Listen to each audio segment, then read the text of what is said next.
great friend. Thank you so much for tuning in. Today I wanted to share with you one of my favorite spine strengthening poses, Baby Cobra Pose. Now this pose, you might see it more frequently in transition when you're doing a flow practice or if you're practicing your sun salutation sequence. But when we're able to take our time in Baby Cobra Pose, we can really work towards building strength and flexibility in the spine. Another one of the benefits of this pose is that it allows us to also increase our lung capacity, since we are creating more space along the torso, the ribs, the back of the body, the front of the body, and creates space in the chest and heart space as well. So all these places that we tend to close off from the outside world.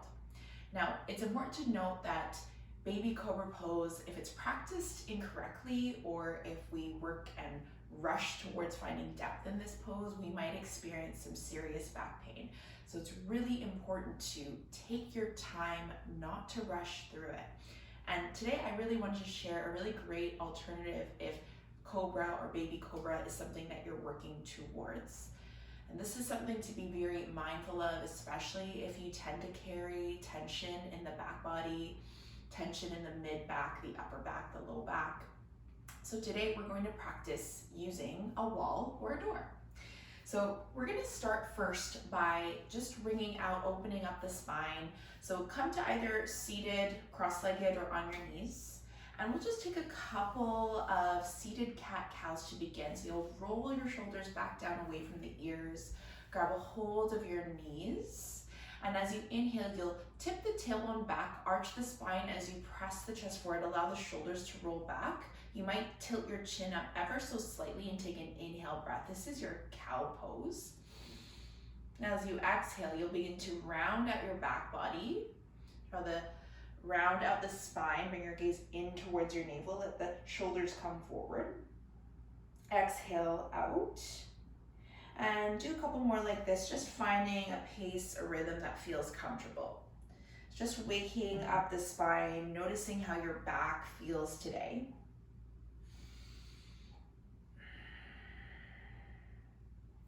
And once you're done with that, we'll come onto our feet. We'll make our way over to our wall or a door, making sure that the door is closed and it's a sturdy point. And we're gonna start first just by opening up the spine with a wall downward facing dog. So you may have seen this in one of my past videos, but we'll go over it again. So we'll take the hands about shoulder width distance apart, just around the middle of the rib cage here, just below the shoulders, keeping the shoulders nice and soft. It'll press the stomach, body into the wall. And then we'll begin to walk the feet out behind us so that we're at arm's length distance away from the door. And we'll have the neck and spine in one line. You can keep a bend in your knees as deep as you wish. You can even start to pedal out your feet a couple of times as you would in a regular downward dog. Just exploring the extension through the backs of your legs. You can play around with the height of and the placement of the hands and the arms. If you want more of an opening through the back body, you can walk the hands further up the wall. If you would like more of an extension through the backs of your legs, you can have the arms at shoulder height. Just taking a few breaths here in and out the nose. We'll begin to walk the feet close to the wall once again. And we're gonna set up for our wall Baby Cobra Pose.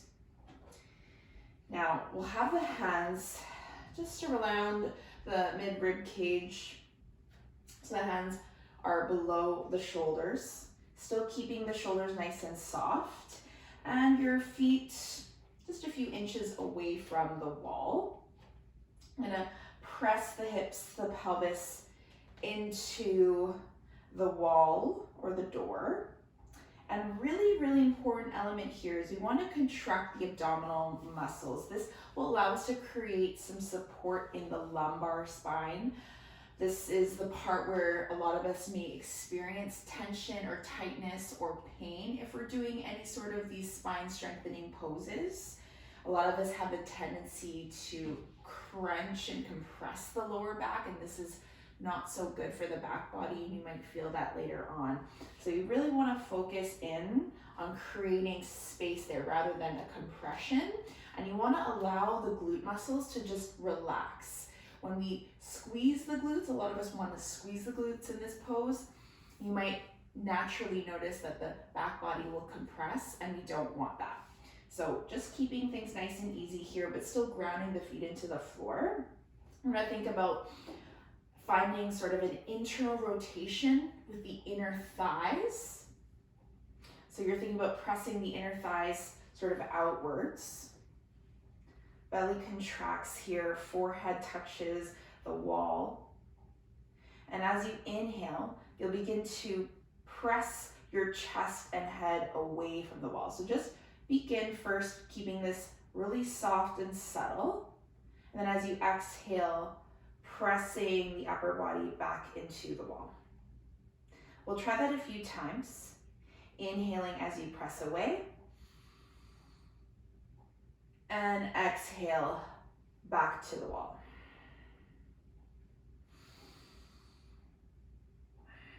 Now, while you're doing this, let's finding a rhythm linking the breath to this movement. You may notice the tendency to look upwards at the wall or throw the back body further back through space, but we don't want that. Again, we're just keeping this nice and soft and subtle as this is a baby cobra pose. Still plugging the hips, pelvis into the floor, softness through the glutes. Just really bringing that awareness to the spine. And eventually with more practice, more time, we might be able to press further away from the wall and then work towards more of a cobra shape, a full cobra, or even a king cobra if that's something that we're working towards. But also noting that that depth is not so important in this shape, but rather about building gradually and really paying attention to the body, considering that the body is different every day depending on our daily posture. If you'd like, you can also add a little twist through the neck. Exhaling maybe over to the left. Exhaling back through center. Inhaling to press away, looking the opposite direction. And back to center. So again, you're thinking about creating this lift through the spine. And then pressing away as you inhale. Exhale as you press back. You might eventually, as you continue to do this, start to get really light on the hands. Seeing if you can hover and press the hands away. Really using the muscles and the strength of the spine to press the upper body away. You might start to explore other shapes in this position. If you're working towards Shalabhasana, this is also a really great prep for Shalabhasana or locust pose. So arms will release at your sides. And again, we roll the shoulders back down away from the ears. Inhale to lift up and over, press away from the wall. And exhale back towards the wall. So same thing when we're doing this on the floor, when we're resting on our bellies. Just that the wall gives us a little bit more support and we can work towards this awareness without having the weight of our bodies to create more pressure. The wall is also great practice generally in yoga, just to make our yoga practice a little bit more accessible if we're feeling like we want to take it more gentle with the body. Now, once you're done with exploring your baby cobra pose for today, just take another wall downward facing dog. Again, you can puddle out the feet. You can look behind the left arm, the right arm. Just giving your neck a nice little stretch. Softening through a few deep breaths to close out your practice. When you're ready, walking yourself back up to the wall and just taking a moment to notice a difference in your body. I hope that you found some tools to help with that practice for today.